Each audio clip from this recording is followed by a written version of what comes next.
Maganda umaga, tanghali, hapon, gabi sa zodiac sign na Cancer. Lola Baby, nagpapakilala, isa lang pong like, subscribes, and share para po matulungang mag-grow ang channel ng Lola. Hello sa ating mga zodiac sign, na Cancer with water elements. Okay, handa na ba kayo for the second week of February? Ito is about pera at pag-ibig, blessings, okay? Blessings sa pera at pag-ibig. Huminga lang po kayo ng malalim at buksan ang inyong mga puso. Tingnan natin ang energy nyo for the second week of February, okay? Tingnan po natin kung may paparating o unexpected financial opportunity, pwedeng bonus, promotion, o gift, okay? Sa kaperahan. At sa pag-ibig naman, meron bang posibleng surprise, a confession, or babalikan ka ba ng iyong exes, or ito yung tinatawag magkakaroon ba ng success, okay? Ang inyong marriage, even you are single, okay? So, kung naka-resonate naman kayo, i-like nyo naman po, ha? At saka, isang comment lang po na sinasabing I claimed, okay? Huwag kalimutan mag-subscribe para sa Daily Tarot ni Lola Baby, okay? So, ang tema natin ngayong Pebrero is about Aquarius. Since ito yung tinatawag Aquarius season, titingnan natin kung merong pagbabago, meron bang mahalan, originality, okay?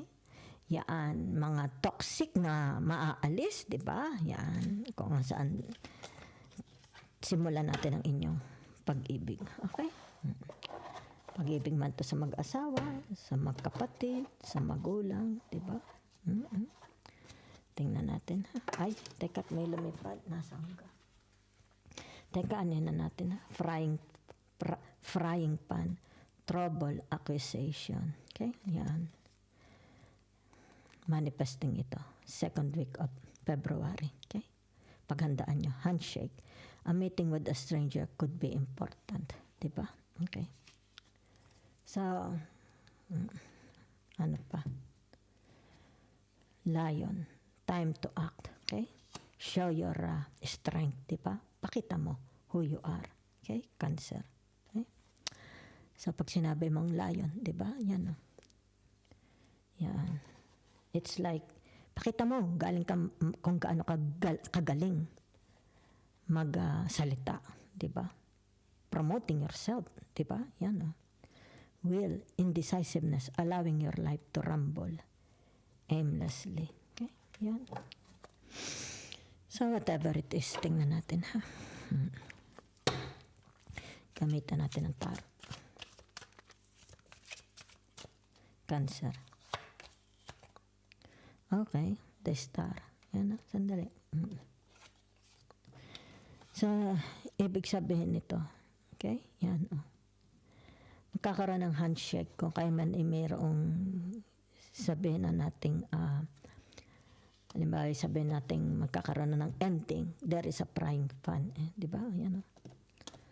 Yan. Trouble, accusation. Since ang tema ngayong February is Aquarius, magkakaroon ng tinatawag na kalayaan, pagbabago, di ba? End of a cycle, end of a toxic cycles, di ba? A new direction, okay? So whatever is this, makakarinig kayo ng tinatawag good news, okay? From people you don't know, di ba? Yan.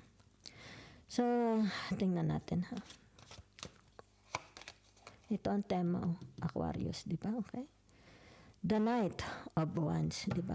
Sino ito? Meron ditong tutulong sa inyo, di ba? Yan. It's like very, very chaotic. Maybe you become very, very chaotic, ano? Someone, indecisive. Maaaring di kayo makapag-desisyon, ano? Yan. Kumbaga dito, it's like walang patutunguhan. So, ibig sabihin nito yung tinatawag na merong pupunta sa inyo, okay? Yan. Para tulungan kayo, di ba? Matulungan kayo makapag-decides, maybe your siblings, friends, di ba? Maybe it's more of family, di ba? Parents, relatives, di ba? So whatever is this, nakikita dito, napakamatulungin ninyo, di ba? Yan, Yan, kumbaga dito yung tinatawag na ipaglalaban mo, okay? Kung naaapi ang family mo, paglalaban mo, okay? It's like tinatawag, lagyan natin ng tuldok itong tinatawag toxic cycles, relationship, okay? Magkakaroon ng tinatawag realization, di ba? It's like tinatawag, patawarin mo ko, na-realize ko ang pagkakamali, okay? Maybe them, maybe you, okay?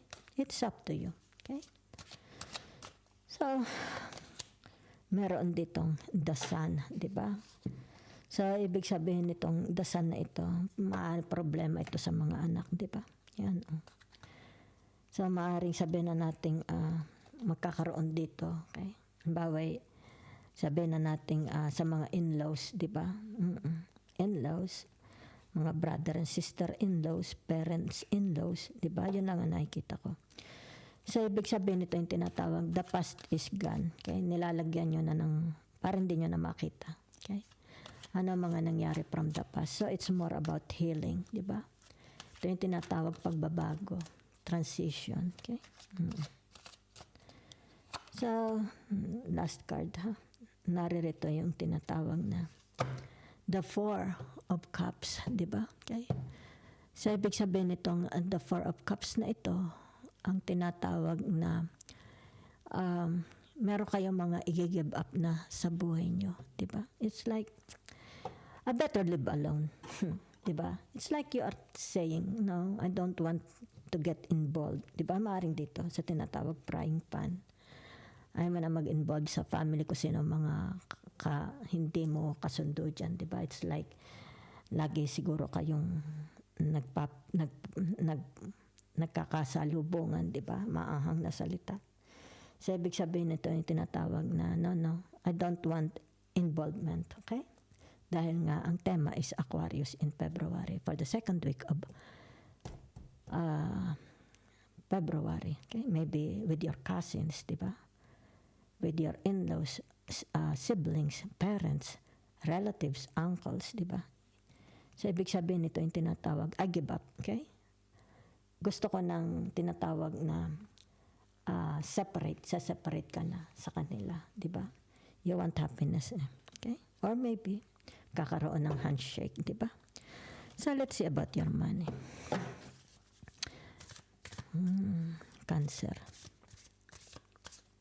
Creativity. It's about your creativity. Okay? Siguro magkakapera ka. If you are more creative, okay? With your work, with your ano pa tawag ito? Business. If you have a business, okay?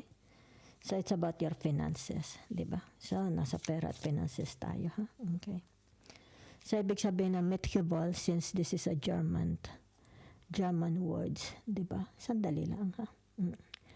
Dahil hindi ko, yan. So, it's more about compassion and sympathy, okay?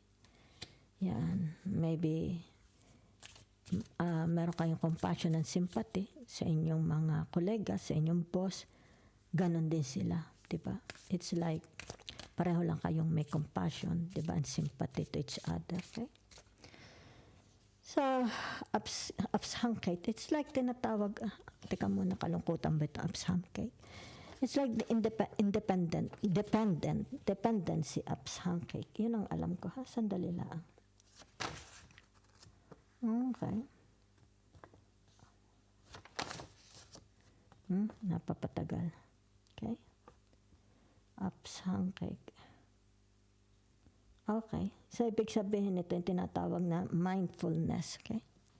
It's about mindfulness, care, attentiveness to your work, mindfulness to your work, to your job, to your business, to your investment. Okay?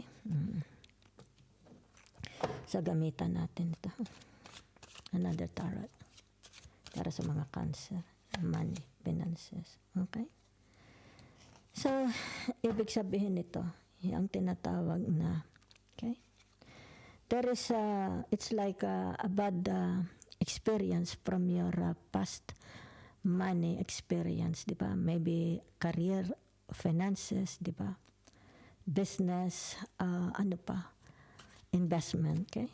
So, ibig sabihin nito yung tinatawag na hindi mo na ito dapat panghinayangan, okay? Yan. Kung ano nangyari sa inyong finances from the past, nakikita ko, ha? Yan, oh. It's like tinatawag, wag mo na itong pakaisipin, wag mo na panghinayangan. Kung ano man itong pangyayaring hindi naging maganda sa inyong pamimera. Okay? The King of Swords, di ba? So, ibig sabihin ng The King of Swords, di ba? Sandali, nakalimutan ko nito. Okay? Mitzgabol, pa? Compassion. It's about tinatawag na sa inyong mga pananalita, action, di ba? At work sa mga tao, be more compassion, sympathy, okay? When it's dealing to money. Huwag masyadong harsh ang inyong mga salita, di ba? Para hindi makasakit, di ba? Yan. Kumbaga dito when it comes to money, let's say, sabihin natin pinag-uusapan pera sa trabaho, hanap buhay, negosyo, investment, di ba? Mas maganda na yung tinatawag na with compassion, di ba? Yan. Okay? With sympathy. Yan. Para hindi kayo ma-misunderstood, hindi masaktan ang inyong mga kausap, di ba? Yan. Kasi pera na di ba? So, ibig sabihin nito, yung tinatawag na wherever you go, saan man kayo gusto magpunta, since ito yung tinatawag the six of wands, di ba? What you are capable of, di ba? Maybe you are planning to go abroad, okay? Working abroad, di ba? So, ibig sabihin nito yung tinatawag na marami kayong suportang matatanggap, ha? Yan, okay? Be very, very, kung sino man ito, di ba? It's like, sino itong magbibigay ng payo, advice? Maybe your parents, di ba? It's like sinasabi nila na sa iyong pupuntahan, di ba? Pakamahalin mo ang trabaho mo sa iyong pupuntahan. Pakaingatan mo ang iyong relationship, di ba? Sa iyong pupuntahan. Meron mag-a-advise sa inyo, magbibigay ng advice. Maybe that's your elders, di ba? Maybe that's your, sabihin na nating family, di ba? Friends, siblings, okay? They wish you luck. Kung kayo man is mag-a-abroad, okay? So, ibig sabihin nito, finances, your finances mag-grow. There's a lot, okay? Malaking improvement sa inyong finances, okay? Sa inyong pamimera. So, ibig sabihin nito, hard work.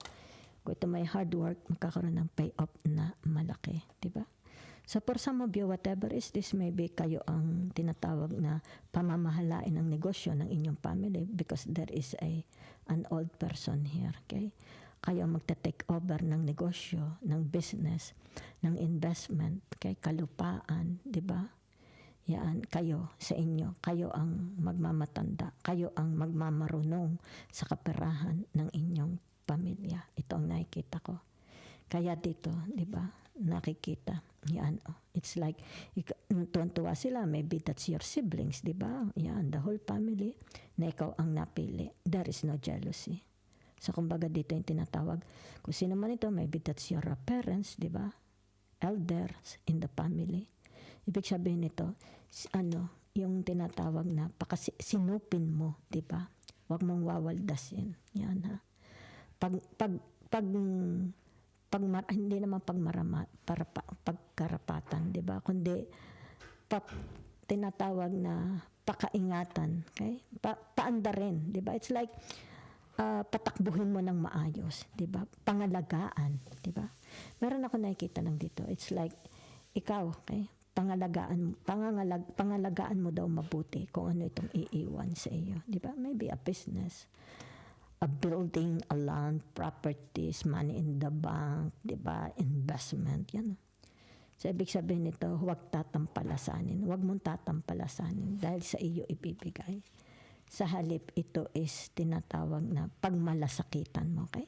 Pagmalasakitan mo daw ang kayamanang iiwan sa iyo, okay?